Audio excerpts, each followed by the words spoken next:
আজকে আমরা congenital adrenal hyperplasia নিয়ে একটা কোয়েশ্চেন সলভ করব, যেটা খুবই ইম্পর্টেন্ট একটা টপিক আমাদের এমআরসিওজি পার্ট 1 এর জন্য। ঠিক আছে, আমরা তাহলে শুরু করি। হ্যাঁ, কনজেনিটাল অ্যাড্রেনাল হাইপারপ্লাসিয়া আমাদের কখন হয়, কিভাবে হয়, কেন হয়? এটা হচ্ছে একটা জেনেটিক ডিসঅর্ডার, ঠিক আছে, যেটা অটোসোমাল রিসেসিভ ডিসঅর্ডারের মধ্যে পড়ে। এখানে আমাদের অ্যাড্রেনাল হাইপারপ্লাসিয়া, আমাদের কিডনিজের উপরে একটা গ্ল্যান্ড থাকে যেটাকে আমরা বলি অ্যাড্রেনাল গ্ল্যান্ড। ঠিক আছে, অ্যাড্রেনাল গ্ল্যান্ডের 3 লেয়ার্স থাকে, অ্যাড্রেনাল কর্টেক্স আর অ্যাড্রেনাল মেডুলা। এর মধ্যে অ্যাড্রেনাল কর্টেক্সে 3 লেয়ার্স থাকে, গ্লোমেরুলোসা, fasciculata and reticularis। এখানে গ্লোমেরুলোসা থেকে মোস্টলি মিনারেলোকর্টিকয়েডস তৈরি হয়,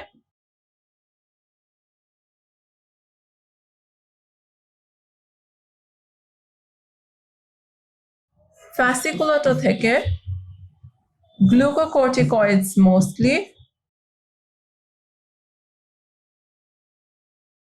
and reticulosa থেকে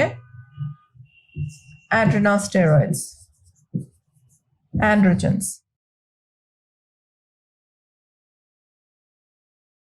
এখন আমরা একটু কোয়েশ্চেনটা ভিজিট করে আসি, ঠিক আছে?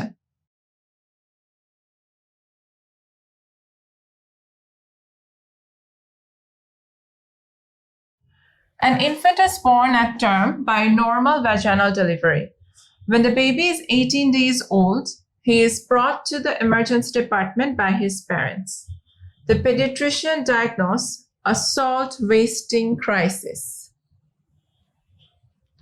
and are concerned that he has a form of congenital adrenal hyperplasia. Form. It has 3 forms. Most common form, 21 beta hydroxylase deficiency. Second most common form, 11 beta hydroxylase deficiency. And third rarest form is 17 hydroxylase deficiency. ঠিক আছে, এখানে which hormone deficiency is characteristic of this disorder? যেহেতু আমরা জানি যে adrenal gland থেকে adrenal hyperplasia, এখানে mostly আমাদের কর্টিসল যেটা হরমোনটা, ওটা প্রোডাকশন হয় না এনজাইমেটিক ডেফিসিয়েন্সির কারণে। যখন এই ওভার প্রোডাকশনের ট্রাই করে আমাদের অ্যাড্রেনাল গ্ল্যান্ড, তখন কর্টিসল ডেফিসিয়েন্সির কারণে অ্যাড্রেনাল গ্ল্যান্ডের সেলসগুলো ইনক্রিজ ইন নাম্বার হবে, এই কারণে হাইপারপ্লাসিয়া হচ্ছে।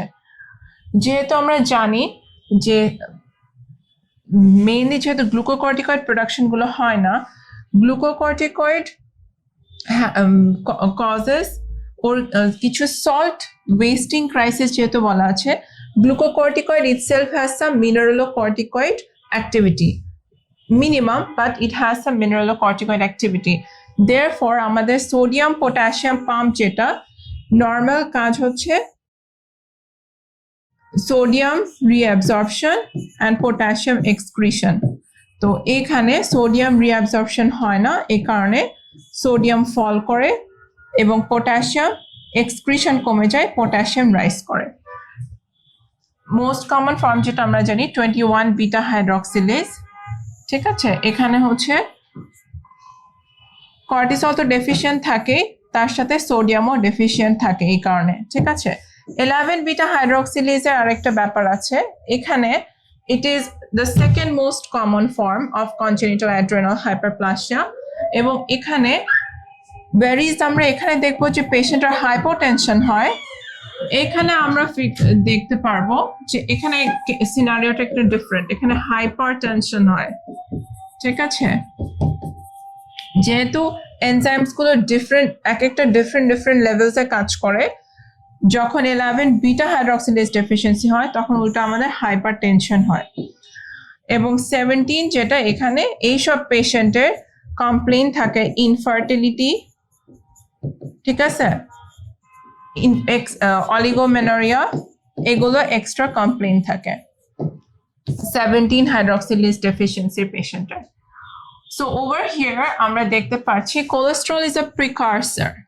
হ্যাঁ, এটা এখানে অ্যান্সার হবে না, এবং কোলেস্ট্রল ইটসেলফের কোনো সল্ট ওয়েস্টিং প্রপার্টিস নাই।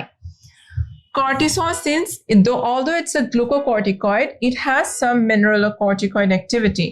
এই কারণে আমাদের salt wasting ক্রাইসিসটা দেখা যাচ্ছে, যেটা হচ্ছে sodium reabsorption fails, therefore sodium decreases and potassium increases.